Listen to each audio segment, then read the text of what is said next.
बहुत ही अच्छा सा चैप्टर हम लोग शुरू करने जा रहे हैं, जिस चैप्टर का नाम है त्रिकोणमिति।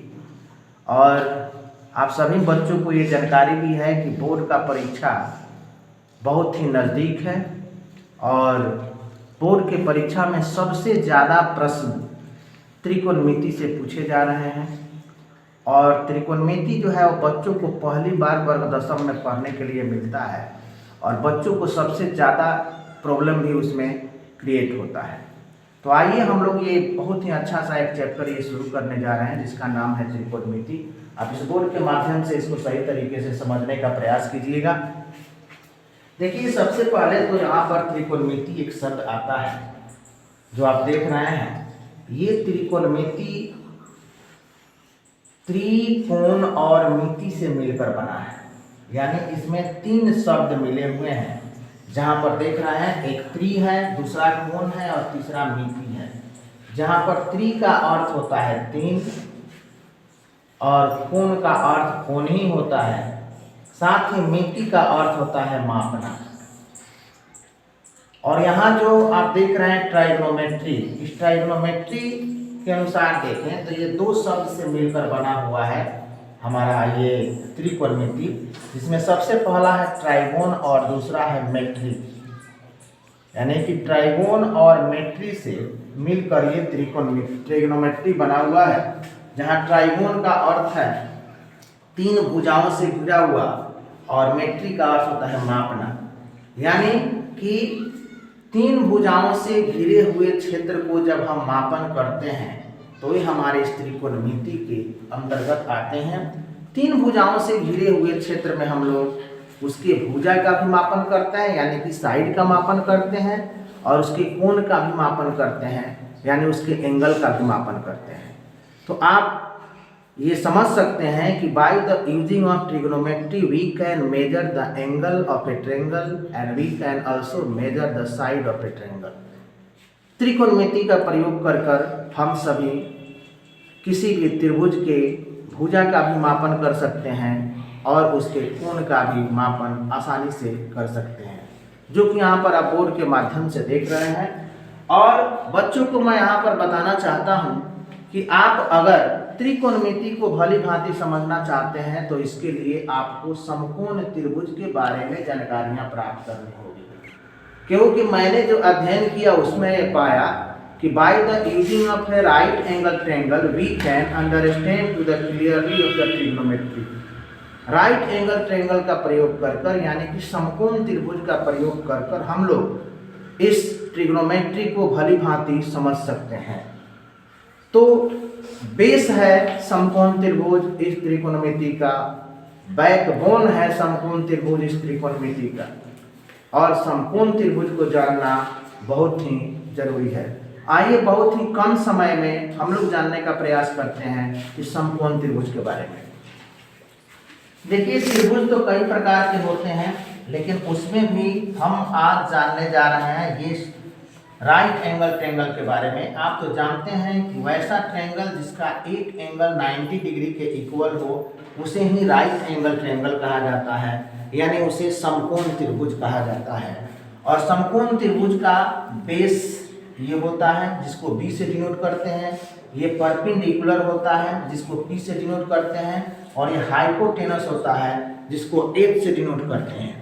और इस समकोण त्रिभुज में यहाँ पर जो एंगल बनता है उसको थीटा बोलते हैं। याद रखना, ये जो चिन्ह यहाँ पर आप देख रहे हैं ये है थीटा। और ये समकोण त्रिभुज की जो सबसे लंबी भुजा होती है वो उसका हाइपोटेनस होता है, कर्ण होता है। बोर्ड के परीक्षा में भी कई बार ये पूछे जा चुके हैं कि किसी भी समकोण त्रिभुज का सबसे जो लंबी भुजा होती है उसका नाम क्या है, यानी कि which is the longest side of a right angle triangle. तो आप वहां पर बताएंगे हाइपोटेनस, यानी उसका कर्ण। समकोण त्रिभुज का कर्ण ही उसकी सबसे लंबी भुजा होती है। और आप 7वां 8वां क्लास में पढ़े हैं कि h² = p² + b² होता है। यानी आप पढ़े हैं कि हाइपोटेनस का स्क्वायर = परपेंडिकुलर का स्क्वायर प्लस बेस का स्क्वायर, यानी कर्ण का स्क्वायर बराबर लंब का स्क्वायर जो आधार का स्क्वायर होता है। और यहाँ से हम अगर h का मान निकालते हैं तो ये होता है P square plus B square, है ना।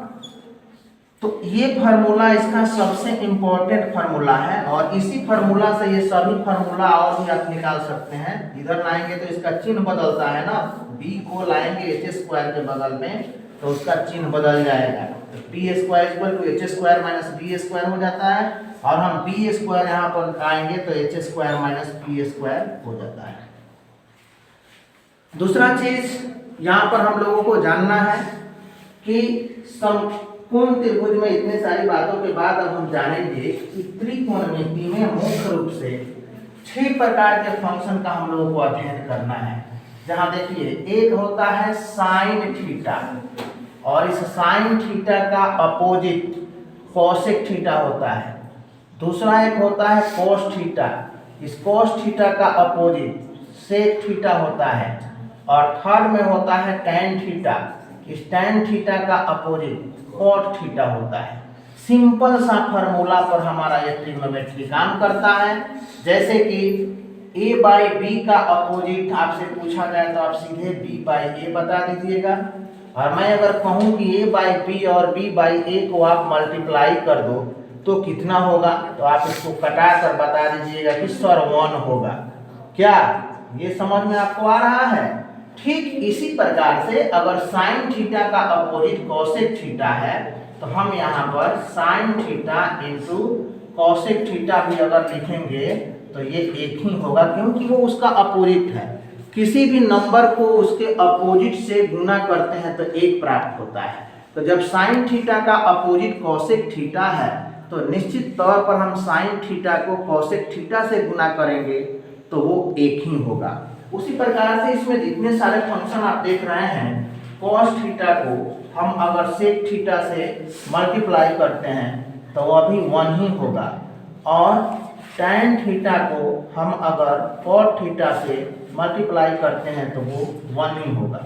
इस प्रकार से आप देख रहे हैं कि ये फार्मूला बना, लेकिन एक फार्मूला से हम कई फार्मूला यहाँ पर फाइंड कर सकते हैं त्रिकोणमिति में। जैसे हमें मिल गया यहाँ पर sine theta into cosec theta equal to 1। हम अगर साइन थीटा का यहाँ से मान निकालना चाहें तो ये 1 बाई कॉसेक थीटा होता है, हो जाएगा।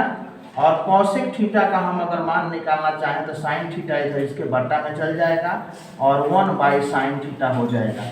इसी प्रकार से इसमें बाकी जो भी हमारे सूत्र यहाँ पर दिए गए हैं इसका भी आप आसानी से ज्ञात कर सकते हैं। अगला फार्मूला पर हम लोग बात करें यहाँ पर तो हमें मिलता है एक साइन थीटा। ये साइन थीटा जो है इस त्रिभुज में देखते हैं, जो समकोण त्रिभुज हम बनाए हैं साइन थीटा, ये p बाई एच, इस फार्मूला को हमेशा हमें याद रखना है, p बाई एच होता है। और अगर इसका अपोजिट जो है वो कॉसेक थीटा होता है तो ये निश्चित तौर पर h बाई पी हो जाएगा, क्योंकि उसका अपोजिट है यहाँ पर। और एक यहाँ कॉस थीटा है, cos theta equal to B by H होगा जब हम इस समकोण त्रिभुज में देखेंगे तो। और इस कॉस थीटा का अपोजिट जो है वो सेक थीटा होता है, तो sec theta h by B हो जाएगा। एक नेक्स्ट हमारा है टैन थीटा, ये p बाई बी होता है और टैन थीटा का अपोजिट कॉट थीटा होता है, तो ये b बाई पी हो जाएगी।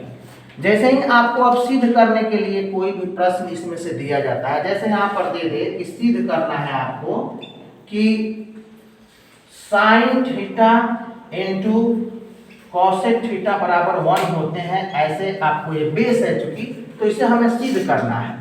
तो हम यहाँ पर LHS लेंगे। LHS के बारे में तो आप जानते हैं, लेफ्ट हैंड साइड, यहाँ पर हम sign theta into cosec theta लिखते हैं और साइन थीटा का फॉर्मूला यहाँ पर देखेंगे क्या होता है, p बाई एच लिखेंगे और कॉसेक थीटा का देखेंगे h बाई पी। इसको कटाएंगे ऐसे हमें मिलेगा यहाँ पर क्या, 1 इंटू 1 यानी कि 1, और ये किसके बराबर आ गया, RHS के बराबर आ गया। इसलिए हम यहाँ पर LHS इक्वल टू RHS बड़ी ही आसानी से लिख सकते हैं। तो यहाँ जितने भी सारे सूत्र ये जो दिए गए हैं, इन सभी सूत्र को ठीक उसी फार्मूला का यूज करके और हम लोग आसानी से उसको बना सकते हैं। आगे अगले दिन जो है हम लोग इस 3 फार्मूला पर विशेष चर्चाएं करेंगे, जिसमें सबसे पहला फार्मूला हमारा होगा sine square theta plus cos square theta 1 होते हैं। और sec square theta minus tan square theta, ये भी 1 के बराबर होते हैं। और cosec square theta minus cot square theta, ये 1 के बराबर होते हैं। और tan theta equal to sine theta बटा कॉस थीटा होते हैं। तो बने रहिएगा हमारे साथ। मैं नंदकिशोर सिंह नंदू, निदेशक NS coaching and research centre. जय हिंद।